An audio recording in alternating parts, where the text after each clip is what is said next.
Hello, this is Mario Farina. Today I'll be reading a story to you called Betrayer. This is the picture at the front of the story. This story appears in Smashwords, www.smashwords.com. You can download it there for free if you wish. There are other stories there, about 200 of them, that you can download as well if you wish. They're all free. The name of the story is Betrayer. "What is your husband doing in Albany these days?" Jill asked. "I thought I had told you," replied Belle. "He's attending a teachers' convention and should be coming home at the end of the week. How did you know he was in Albany?" "I go there every so often to shop. I watch for the sales, and you know me, I can't resist a good sale. I was on Western Avenue, and I saw Ed going by. I didn't have a chance to say hello." "The convention is on State Street," commented Belle. "I wonder what he was doing on Western Avenue." "Well, I don't think this has anything to do with anything, but he was with such a nice-looking young lady, blonde. They were deeply engrossed in a conversation. Maybe they were on break and having some lunch. It was about 2 in the afternoon, I think. Yes, that must be the reason. She's probably a teacher also, and they had simply gone for a quick lunch." Belle Cameron and Jill Wallace were having coffee in the kitchen of Belle and Edward's new home on Mason Avenue in Troy. They had been married almost a year and had recently purchased a small Cape Cod. Jill was a new friend. Belle did not fully believe what she had said about the meeting with her husband that he was having with a woman. She had full trust in him and believed that there was nothing wrong, but there was just a slight hint of doubt. "I'll try to ask him a simple, innocent question when he returns," she thought. It was Tuesdays, and the days passed slowly. Belle couldn't shake from her mind what Jill had told her. She was going to have coffee with Jill again on Thursday, and maybe she would learn a little more. When they next met, Belle said, "I've been wondering, Jill, how the conference was going. I'll be happy to see Ed when he returns tomorrow." "Funny you should say that," Jill interjected. "I was in Albany yesterday and was on Western Avenue again. Would you believe I saw Ed with a different woman? Red hair. I knew I shouldn't do this, but I kept out of sight and followed them to see if I could find out what they were doing so that I could tell you and relieve your mind." They walked together, holding hands, until they came to a house on Wilson Avenue. They went in, and I waited about an hour, but they didn't come out. "I hope I'm not telling you anything you wouldn't want to hear." "Well, what you're telling me is disconcerting," replied Belle. "I will definitely need to ask him about this when he comes home Friday." "I'm sure there's a good explanation for all of this," responded Jill. "I wouldn't worry about it a great deal." "Well, I am worried. He told me he was going to be at a conference, but I have not heard from him since he left, and I've been wondering how he's been doing. I trust him completely, of course, but what you've told me doesn't seem to have a simple explanation. I just can't help but think that—" "I would feel the same if I were in your shoes," interrupted Jill.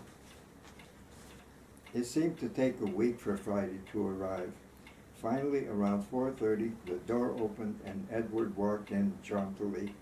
"Hi, Belle, I'm home," he called out. She ran to him and they kissed their hellos.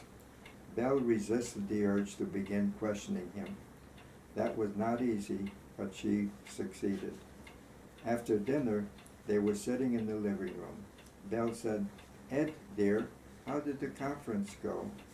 "As usual," he replied, "dull, but informative." "Were there many people there?" "Oh, several hundred, maybe." "What did you do for lunch?" Well, there was a Burger King at the end of the block. I usually went there and had a couple of burgers.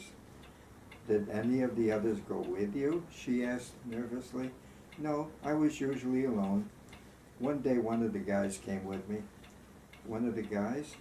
Yeah, I don't know him very well. I think his name is Joe. Anything else interesting happening? She asked haltingly. Anything you'd want to tell me? Oh, no, nothing at all. It was all routine stuff. Belle was not satisfied with the conversation she had had with her husband. As soon as she had an opportunity, she phoned Jill. I talked to Ed, she said. He didn't tell me anything about the women that he had seen in Albany. What do you think might be going on? I think it's very suspicious, responded Jill. He and that redhead seemed awfully cozy together. I wouldn't put it past him. I have an idea. Why don't you arrange a little dinner party and invite me and some others, and I'll see if I can worm it out of him what was going on. I'm very good at finding out things that people might be trying to hide. I'm not sure that will work, objected Belle, but it's worth a try. I'll keep you posted. After they had hung up, she went back to the living room and exclaimed, I just had a wonderful idea. Tell me about it. I'd like to have a party Sunday and invite Jill Wallace and your sister Madeline and her husband Tom. How does that sound to you? These are sudden invitations, aren't they, dear? Do you think they will be able to make it? It's a coincidence that I was just thinking about inviting my sister and Tom for dinner, so your idea comes at a good time. On the following day, Belle phoned Madeline and was pleased that she and her husband would happily accept an invitation for the following Sunday.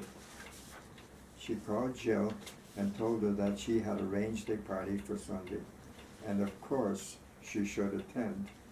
Now we'll find out what that scoundrel has been up to, commented Jill. I've always been a little suspicious of him. He may be doing something on the sly, Jill, but you're judging him too soon. He could have had perfectly legitimate reasons for being with those women. I'm sure you'll find out. Besides, this will give you an opportunity to meet my husband's sister and her husband. I'll come early so that I can help with the party, said Jill, just before hanging up. On Sunday, Belle and Jill worked on the arrangements for the party, which was to begin at 2 in the afternoon. Ed was in and out purchasing last-minute items. 2 o'clock arrived, and everything was set for a gala afternoon. All that was needed was the arrivals of Madeline and Thomas when the festivities could begin. Precisely at 2, the doorbell rang. Belle opened the door and escorted the visitors into the living room. She turned to Jill and said, Jill, I'd like you to meet Ed's sister Madeline and her husband Tom. Jill looked as if she had been hit with a sledgehammer. Her face turned various shades of yellow, blue, and green. She opened and closed her mouth, but no sounds came out. She stiffened as rigid as a statue and seemed to be on the verge of toppling to the floor. Jill, what the devil are you doing here? Shouted Madeline. I thought I'd never see you again. You have no idea the hate that I still have for you. What's going on, Madeline? Belle objected. Jill is my friend. Why are you speaking to her that way?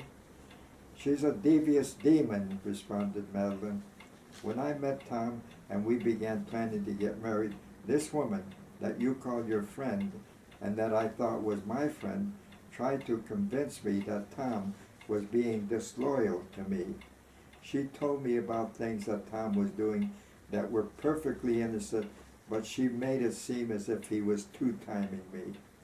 And she made up fake stories completely out of whole cloth.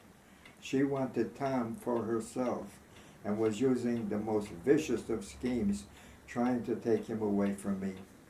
Tom told me the truth, and I ordered this evil person to get out of my life and stay out.